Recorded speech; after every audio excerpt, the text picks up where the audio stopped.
आज की जो वीडियो है, वो जो मैंने आपके लिए बनाई है, वो सीए फाउंडेशन क्लास में बिजनेस लॉ पेपर के रिलेटेड है।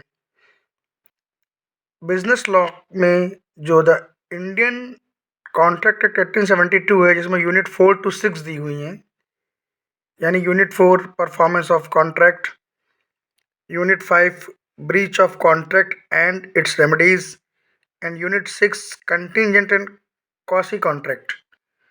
तो ये जो 4, 5 एंड 6 नंबर यूनिट दी हुई हैं, unit number 4 performance of contract, unit number 5 breach of contract and it's remedies, unit number 6 contingent and quasi contract, इससे रिलेटेड जो मोस्ट एक्सपेक्टेड क्वेश्चन है एग्जाम में, वो आपके लिए मैंने यहाँ पर लिस्ट बनाई है। उसको आपको कंसीडर करना है, एग्जाम देने से पहले उसमें देख के जाइएगा। जैसे कि यूनिट 4 में है, जो परफॉर्मेंस ऑफ कॉन्ट्रैक्ट है, उसमें क्वेश्चन आता है distinction between succession and assignment. Important, इसको पढ़ लीजिएगा। एक दूसरा क्वेश्चन आता है liability of joint promisor and primacy. ये बहुत इंपॉर्टेंट है कि जॉइंट प्रोमिसर और जो प्राइमसी होते हैं, उनका क्या दायित्व है। उसके बाद effect of release of one joint promisor, यानी कि अगर किसी एक जॉइंट प्रोमिसर को उसकी लायबिलिटी से रिलीज कर दिया जाए, तो उसका इफेक्ट बाकी जो अदर जॉइंट प्रोमिसर उन पर क्या पड़ता है। उसके बाद 4 नंबर टॉपिक है परफॉर्मेंस ऑफ रेसिप्रोकल प्रोमिसेस। जो रेसिप्रोकल प्रॉमिस होते हैं, उनकी परफॉर्मेंस कैसे पूरी की जाती है।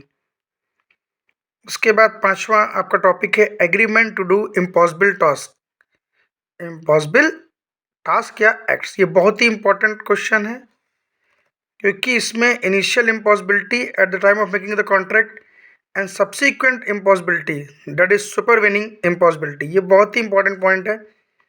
ये आपके एग्जाम में पूछा जा सकता है। उसके बाद नोवेशन, रिसेशन, अल्ट्रेशन, इनका इफेक्ट क्या पड़ता है कॉन्ट्रैक्ट पर।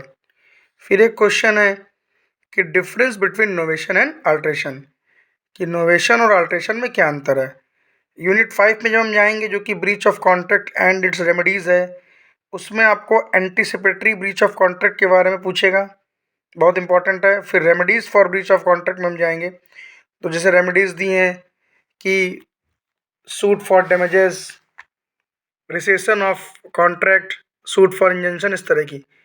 फिर इसमें तीसरा टॉपिक आएगा इस यूनिट में पेनल्टी एंड लिक्विडिटी डैमेजेस, बहुत इंपॉर्टेंट है सेक्शन 74 में।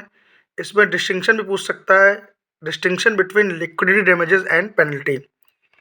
एक चौथा टॉपिक है इसमें क्वांटम मेरिट, मतलब एज मच एज अर्नड। फिर हम यूनिट नंबर 6 की ओर बढ़ते हैं, जिसमें कंटिजेंट कॉसी कॉन्ट्रैक्ट। उसमें आपका क्वेश्चन हो सकता है difference between contingent and wagering contracts. Second point हो सकता है रूल्स रिलेटिंग टू इन्फोर्समेंट।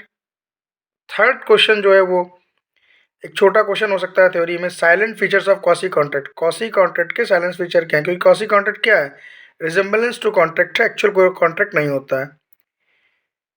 फिर एक चौथा पॉइंट इसमें है कि basic difference between quasi contract and contract. Quasi contract और कॉन्ट्रैक्ट में बेसिक डिफरेंस क्या है। तो यही बेसिक डिफरेंस है कि कॉन्ट्रैक्ट में तो जो एलिमेंट्स हैं वैलिड एसेंशियल वो होते हैं, और कॉसी में नहीं होते हैं।